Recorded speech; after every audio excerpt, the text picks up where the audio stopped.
For almost 3 years, America watched from the sidelines as Europe tore itself apart. Across the ocean, empires crumbled in muddy trenches, defined by barbed wire and immense loss. The United States traded, it debated, but it stayed out of the fight.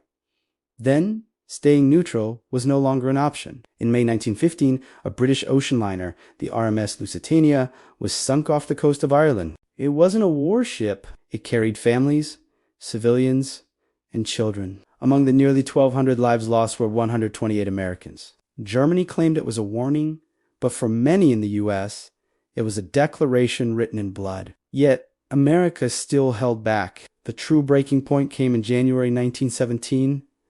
British intelligence intercepted and decoded a secret message. It was a telegram from Germany's Foreign Minister, Arthur Zimmermann, to Mexico. The deal: if the U.S. entered the war, Mexico should join Germany. In return, Mexico would reclaim its lost territories: Texas, Arizona, and New Mexico. The Zimmermann telegram was a direct threat, and public outrage exploded. Just a few months later, in April 1917, President Woodrow Wilson stood before Congress and asked for a declaration of war. He framed it not as a quest for territory, but as a fight for a higher principle. The world, he declared, must be made safe for democracy. It was a bold, idealistic statement in a deeply cynical world. When the first American troops, known as doughboys or Sammies, arrived in France, they were a sight to behold. Green, untested, and with clean uniforms, they stood in stark contrast to the battle-weary European soldiers. General John J. Pershing insisted they fight as a unified American force,